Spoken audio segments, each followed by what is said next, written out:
तो welcome to my channel. तो हम पढ़ रहे हैं बीए प्रोग्राम फर्स्ट सेमेस्टर का हिंदी डिसिप्लिन सब्जेक्ट, जो कि ए बी दोनों है।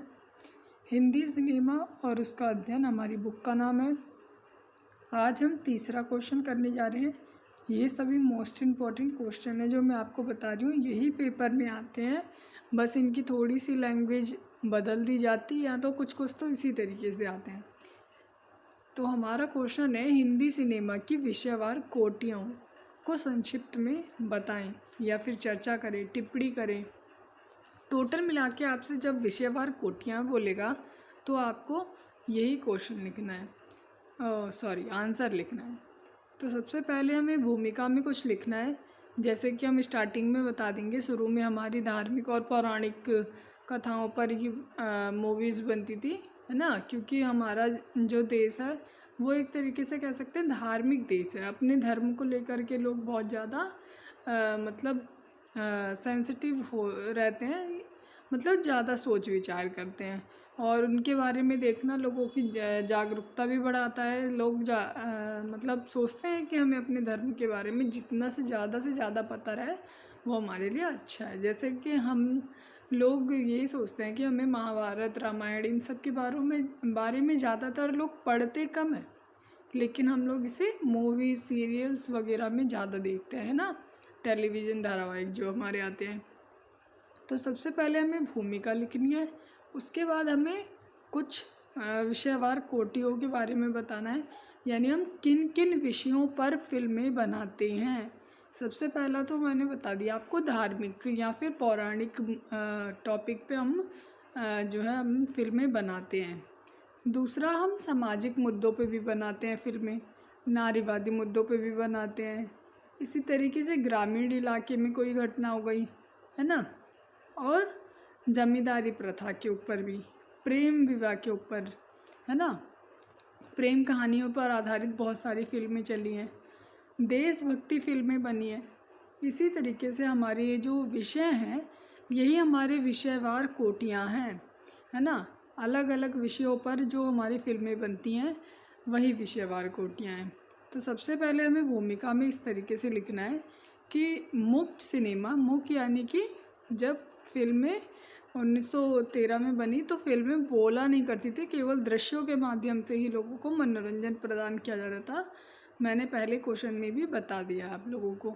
मुक्त सिनेमा के दौर में बनने वाली अधिकतर फिल्में पौराणिक और धार्मिक विषयों पर होती थी, यानी स्टार्टिंग में पौराणिक और धार्मिक मुद्दों को ही फिल्मी जगत वालों ने मेन पॉइंट के तौर पे ले रखा था। यह प्रवृत्ति सावक फिल्मों के आरंभिक दौर में भी देखी जा सकती है, यानी कि जब सिनेमा ने बोलना चालू किया तब भी हम धार्मिक और पौराणिक फिल्में बनाते थे, मतलब बनती थी और हम देखते थे।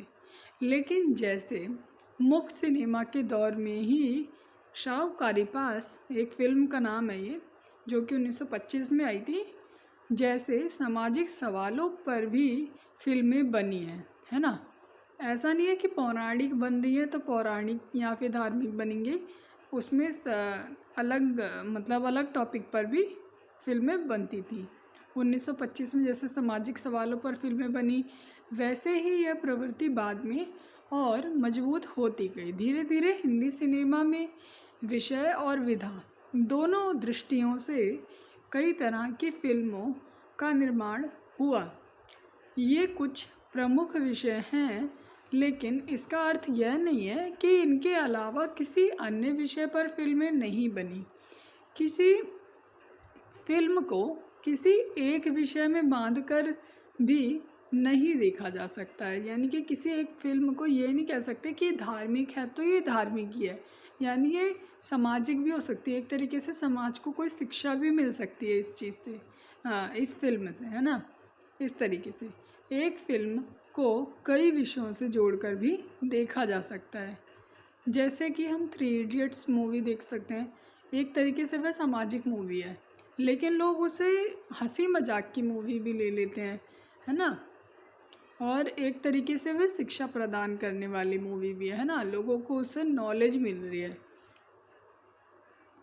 अगला है हमारा जिस तरीके से पॉइंट लिख रखा है इस तरीके से आप लोग हेडलाइन पेपर में डालेंगे कि हिंदी सिनेमा की विषयवार कोटियाँ। आप लोगों को भूमिका ज़रूर लिखनी है और निष्कर्ष ज़रूर लिखना है।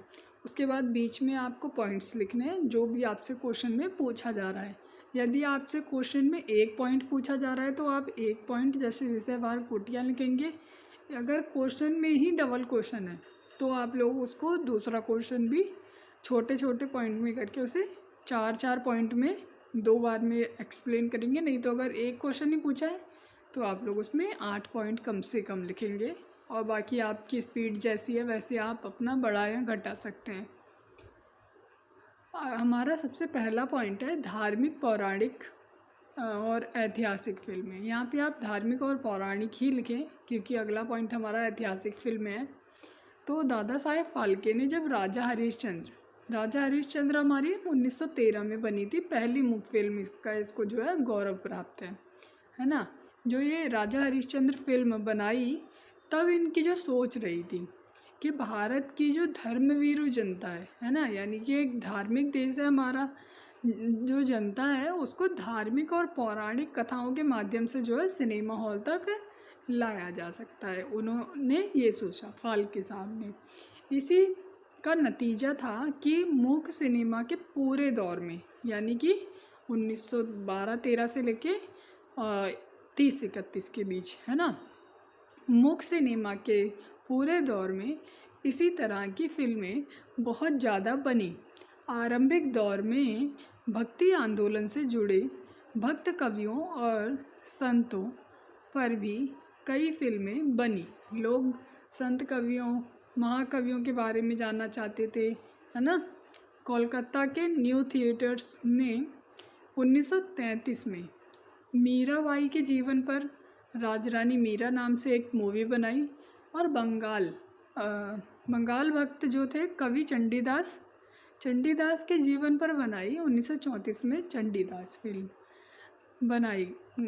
मीरा पर तमिल और हिंदी में भी एक और फिल्म 1945 में बनी जो कि दक्षिण में बनी, जिसमें प्रमुख थे गायिका जो थी हमारी, यहाँ पे टाइपिंग मिस्टेक है, गायिका MS सुब्बालक्ष्मी ने मीरा की भूमिका निभाई थी इस फिल्म में और मीरा के भजन भी इन्होंने ही गाए थे।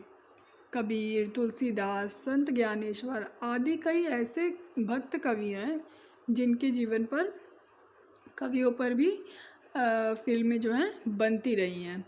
इस तरह की फिल्मों में जाति और धर्म के आधार पर भेदभाव की आलोचना की गई थी। रामायण, महाभारत और अन्य पौराणिक चरित्रों और कथाओं पर बनने वाली इन फिल्मों का हमेशा से ही एक खास दर्शक वर्ग रहा है ना। यानी ये जो पौराणिक कथाएं होती हैं इसका एक अलग से हमारा एक दर्शक वर्ग होता है जो कि हम एक पारिवारिक तौर पर भी बैठकर एक साथ देख सकते हैं ना। कभी कभी इस तरह की फिल्में जो होती हैं वो काफ़ी लोकप्रिय हो जाती हैं, लोकप्रिय भी हो जाती हैं। जैसे कि 1975 में बनी जो हमारी फिल्म है जय संतोषी माँ को लोगों ने खूब मतलब सराहा। ऐसी ही लोकप्रिय फिल्म कही जाती है, 1975 में आई थी। धार्मिक और पौराणिक कथाओं पर बनने वाले टेलीविज़न धारावाहिक भी काफ़ी पसंद किए जाते हैं। जैसे कि अभी हम राधा कृष्ण देख सकते हैं। आज के तत्कालीन तौर पर भी हम देखें तो जो हमारे मतलब धार्मिक पौराणिक जो हमारे धारावाहिक हैं उन्हें लोग कितना पसंद करते हैं, क्योंकि वह लोगों ने रामायण महाभारत कई बार देख रखी है। लेकिन आज अगर कोई टीवी सीरियल शो हमारा चलाया जाता है फिर लोग दोबारा से उसे रिपीट टेलीकास्ट में भी देखना चाहते हैं कि अब का अभिनेता उसे किस तरीके से उस मतलब कहानी को, उस कथा को किस तरीके से प्रस्तुत कर रहा है ना। अगला है हमारा ऐतिहासिक फिल्में। ऐतिहासिक फिल्में क्या होती हैं? ऐतिहासिक कथानकों पर आधारित फिल्में आमतौर पर 2 प्रकार की होती हैं। एक तो ऐतिहासिक चरित्रों पर आधारित यानी एक रियलिटी, यानी क्या क्या हुआ था इतिहास में। दूसरी कल्पना पर आधारित, यहाँ पे टाइपिंग मिस्टेक है थोड़ी सी। कल्पना पर आधारित, ऐतिहासिक चरित्रों और घटनाओं पर आधारित, और दूसरी नहीं सही चल रहा है, दूसरी ऐतिहासिक कल्पनाओं पर आधारित। ऐतिहासिक घटनाओं पर आधारित फिल्में भी जरूरी नहीं कि ऐतिहासिक तथ्यों पर भी आधारित हो, यानी जो संवाद बोले जा रहे हैं जरूरी नहीं कि वो सत्य हैं। उसमें कुछ फिल्म में हम कुछ और बोल रहे हैं और असल में कुछ और होते हैं, है ना। इसका कोई प्रमाण नहीं है ना। ऐतिहासिक तथ्यों पर आधारित हो, मसलन ये देखा जाता है कि बेजू बावरा जो एक फिल्म आई हमारी, मुगले आजम, आषाढ़ का एक दिन, शतरंज के खिलाड़ी, पद्मावत आदि जो फिल्में आई, ये सभी ऐतिहासिक लोकप्रिय फिल्मों के बहुत से पात्र ऐतिहासिक हैं, लेकिन इनमें दिखाई जाने वाली जो घटनाएं हैं, जो संवाद है, वो इतिहास द्वारा प्रमाणित नहीं है ना। आज़ादी से पहले बनी पुकार, हुमायूं,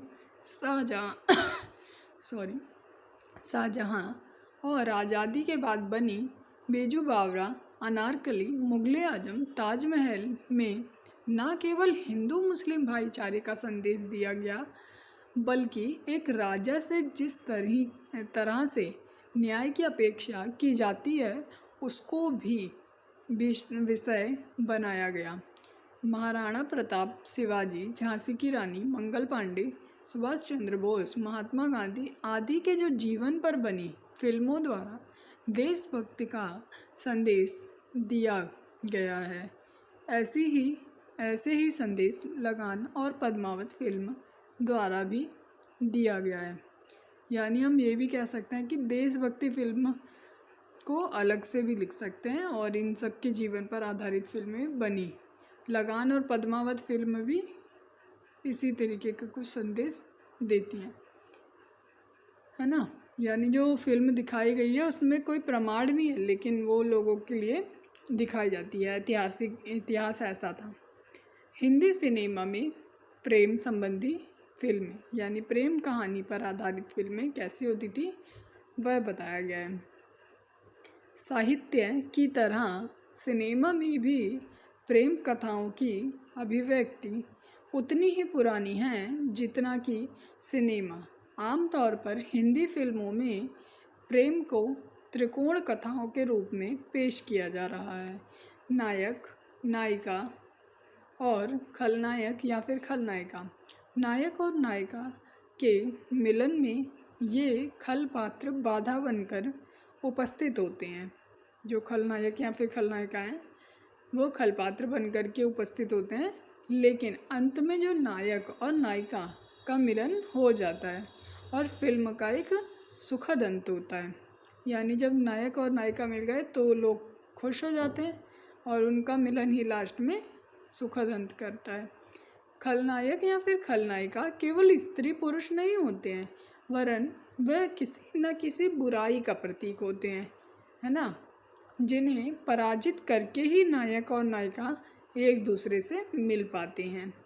प्रेम कहानी का तीसरा कोण सदैव खलपात्र ही हो यह आवश्यक नहीं है, वह अच्छे चरित्र का पात्र भी हो सकता है। जैसे कि हमने जुदाई फिल्म में देखा है कि सबसे पहले हीरोइन जो होती है वो एक खलनायिका बन के आती है, लेकिन लास्ट में जब एंड हो रहा होता है तो वो एक खलनायिका के रूप में नहीं जाती है, वह खुशी खुशी हीरो हीरोइन को एक करके चली जाती है। यानी कि वह एक खलपात्र नहीं है, वह एक तरीके से शिक्षा दे रही होती है ना, कि पैसा ही सब कुछ नहीं होता है, परिवार ही सब कुछ होता है।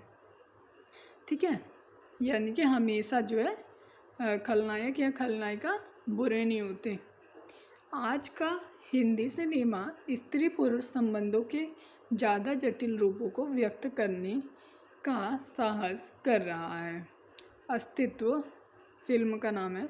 Chandni Bar, Mr and Mrs Iyer, Fire, 15 Park Avenue यानी 15 पार्क एवेन्यू, रेनकोट शब्द, हजारों ख्वाहिशें ऐसी, हम तुम, सलाम नमस्ते, अक्टूबर जैसी जो फिल्में हैं सिर्फ हमारे समय के जटिल यथार्थ को ही व्यक्त करने का प्रयत्न नहीं करती हैं, यानी ये सब प्रेम कहानी पर आधारित फिल्में हैं, बल्कि इनमें प्रेम के चित्रण की परंपरावादी पद्धति से छुटकारा पाने का प्रयत्न भी दिखाई देता है।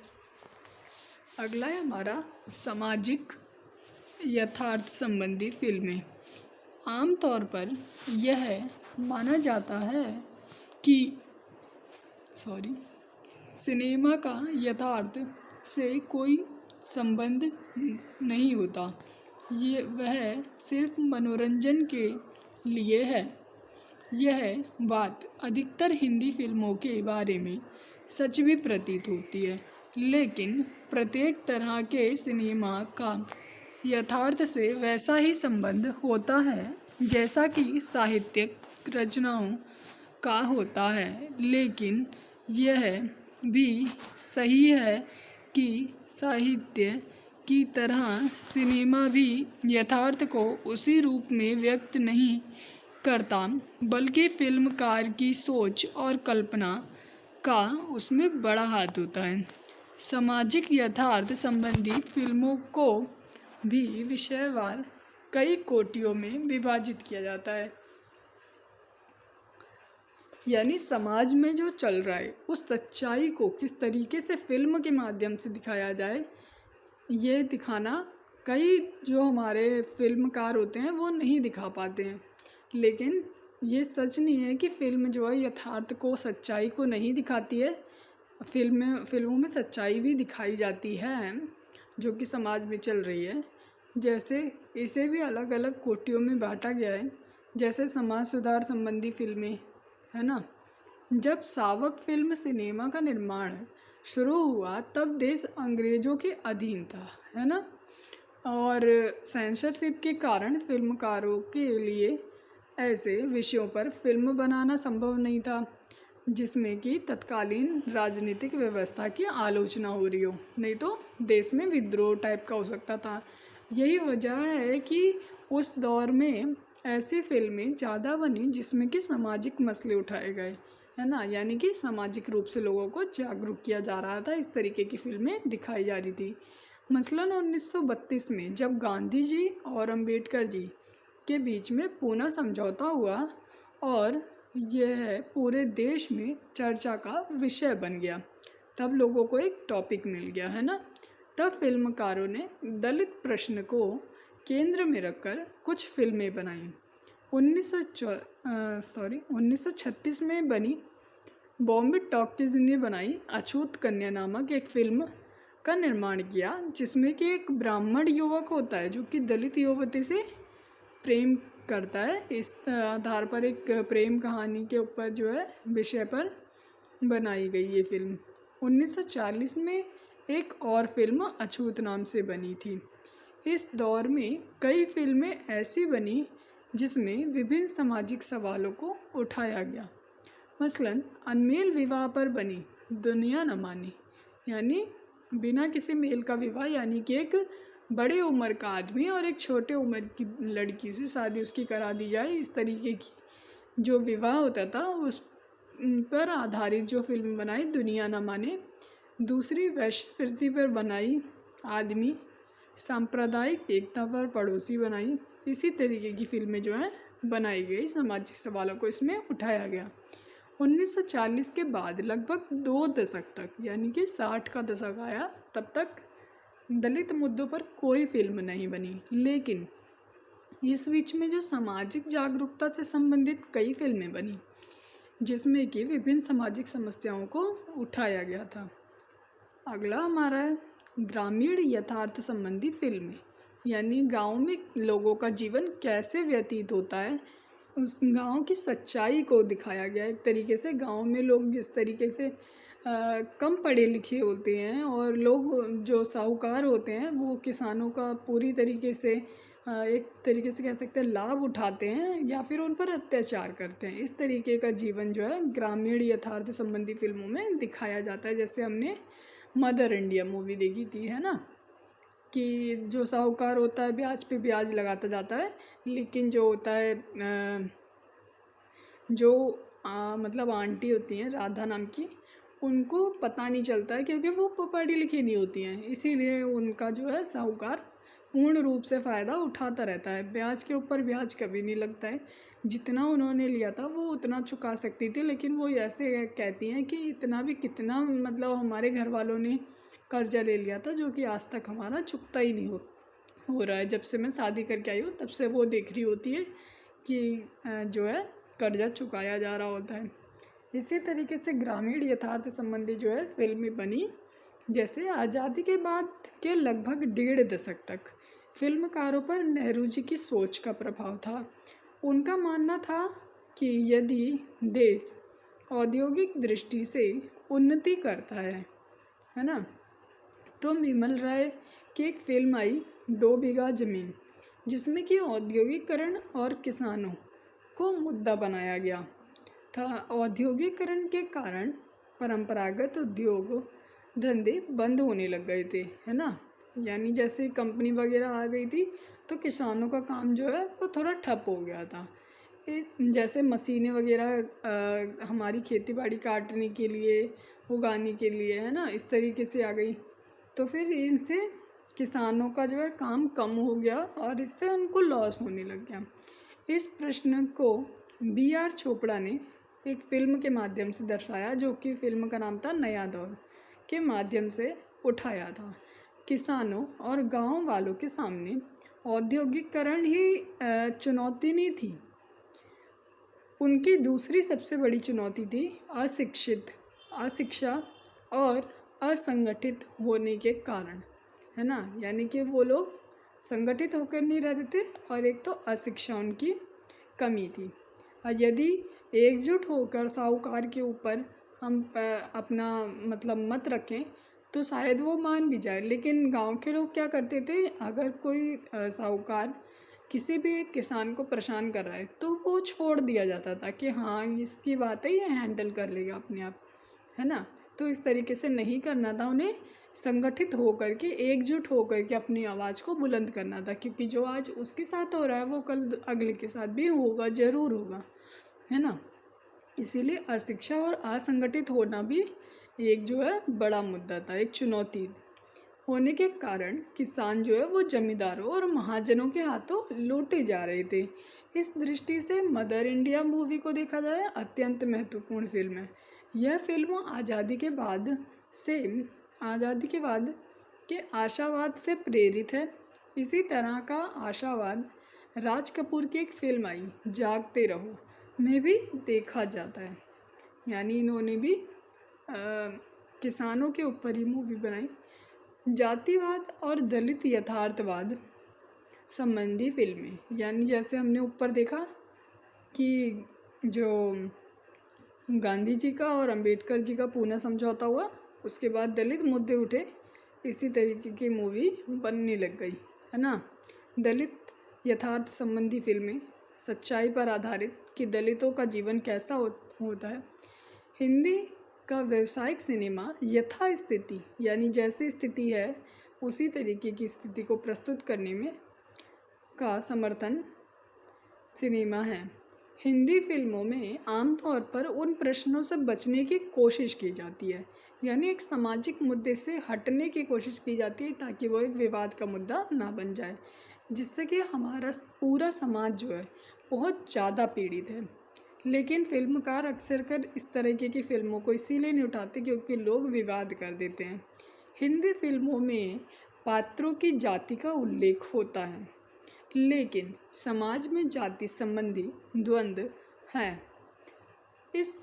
उस पर फिल्में आमतौर पर चुप रहती हैं, यानी कुछ ऐसे मुद्दे हैं जहाँ पर फिल्में चुप रहती हैं, उन मुद्दों पर फिल्में नहीं बनाई जाती है। इसी तरीके से जो हमारी जाति आधारित फिल्में हैं उस पर भी जो हमारे फिल्मकार निर्देशक हैं वो शांत रहते हैं, नहीं बनाते उस पर टॉपिक पर, क्योंकि ये विवाद का मुद्दा बन जाता है कि हमारी जाति पर बनाई, उनकी जाति पर नहीं बनाई, है ना। 1959 में बनी सुजाता में बिमल रॉय ने जाति का प्रश्न उठाया। आमतौर पर फिल्में जाने अनजाने उच्च जातिवादी अहंकार पर बनी होती है, यानी कि उच्च जाति वाले को अच्छा दिखाया जाता है फिल्म के माध्यम से कि ये लोग अच्छे हैं, और एक जो निम्न जाति का व्यक्ति होता है उस पर अत्याचार होते हुए दिखाया जाता है ना। 1980 के बाद जब देश में आतंकवादी घटनाएं बढ़ने लग गई तो ऐसी बहुत सी फिल्में बनी जिसमें आतंकवाद के विरोध को देशभक्ति की भावना से जोड़कर देखा जाने लग गया। जैसे कि उस टाइम पर बनी रोजा, सरफरोज, ए वेडनेसडे आदि जो फिल्में थी, इसी तरह की फिल्में हैं। यानी आतंकवाद को देशभक्ति से जोड़कर देखा जाने लग गया, और इस पर फिल्म भी बनाई और लोगों ने पसंद भी किया, जो कि एक तरीके से गलत है। इस तरीके के लोग जो होते हैं अशिक्षा के कारण आतंकवाद का रास्ता अपनाते हैं, उनको शिक्षित करना चाहिए कि अपनी मांगों को हम अपने अधिकार के चलते भी मांग पूरी हो सकती है। ज़रूरी नहीं कि हम आतंकवाद का रास्ता अपनाएं, है ना। अगला हमारा सांप्रदायिक सद्भावना और हिंदू मुस्लिम संबंधी फिल्में, है ना। जैसे हिंदी सिनेमा की एक खास रूढ़ी रही है कि हिंदू मुस्लिम भाईचारे की इसकी वजह यह है कि भारत का शायद ही कोई प्रांत ऐसा हो जहाँ पर हिंदू मुस्लिम आबादी साथ साथ ना रहती हो, क्योंकि हमारा देश जो है धर्मनिरपेक्ष देश है ना। तो हमारी जो है हिंदू मुस्लिम आबादी जो है साथ साथ बसती है हर इलाके में, चाहे हमारे कोई से भी राज्य हो, केंद्र शासित प्रदेश हो, सब जगह पर हमारे हर धर्म के व्यक्ति रहते हैं। हिंदी फिल्में कई अर्थों में मिली जुली संस्कृति की वाहक रही हैं। पूरी तरह से मुस्लिम पृष्ठभूमि पर बनी फिल्में मसलन जैसे मुगले आजम, चौदहवीं का चांद, बरसात की रात, मेरे महबूब, पाकीज़, उमराव जान आदि ने ज़बरदस्त कामयाबी हासिल की है। यानी ये सारी फिल्में जो हैं वो मुस्लिम पृष्ठभूमि पर बनी और इन्होंने हमारे देश में खूब तरक्की मतलब कामयाबी हासिल की है। और हिंदी और उर्दू का जो है भाषा का समावेश रहता है, इसीलिए इसे सभी वर्ग के लोग जो है देखते भी हैं और पसंद भी करते हैं। इस दौर में कुछ ऐसी फिल्में भी बनी जिनमें वर्तमान में मुस्लिम समाज को जिस तरह की अंदरूनी और बाहरी चुनौतियों का सामना करना पड़ा है, उसका बहुत ही प्रभावी चित्रण किया गया है। जैसे नसीम, फ़िज़ा, मुल्क ऐसी ही फिल्में हैं, है ना। Thank you for watching and like share subscribe my channel. इसके बाद आप लोगों को निष्कर्ष अपने शब्दों में लिखना है। निष्कर्ष लिखने के बाद ही हमारा क्वेश्चन जो होता है, हमारा क्वेश्चन का आंसर तभी कंप्लीट होता है। अगर हम निष्कर्ष नहीं लिखते हैं तो ऑटोमेटिकली हमारे नंबर जो हैं कट रहे होते हैं और एग्ज़ामिनर हमारे नंबर काटेगा, ठीक है। तो आप लोगों को जैसे हमने 8 पॉइंट जो हमने एक्सप्लेन किया है उसी में से 2-2 लाइन आप लोगों को लिखना है, क्योंकि आपका निष्कर्ष चेक नहीं होता है। लेकिन इसका मतलब ये नहीं है कि आप पहली लाइन में ही कुछ भी लिख देंगे, नहीं तो अगर एग्ज़ामिनर की नज़र पड़ी तो फिर वो आपको आपके आंसर का काट देगा निष्कर्ष, है ना। तो ज़रूरी नहीं है इसी में से 2-2 लाइन उठा के लिख देना है, ताकि वो देख लेगा अगर मिलता जुलता है इसका मतलब है आपने निष्कर्ष लिखा है। Thank you for watching and like share subscribe my channel. और आपका जो भी क्वायरीज़ है आप कमेंट में बता सकते हैं।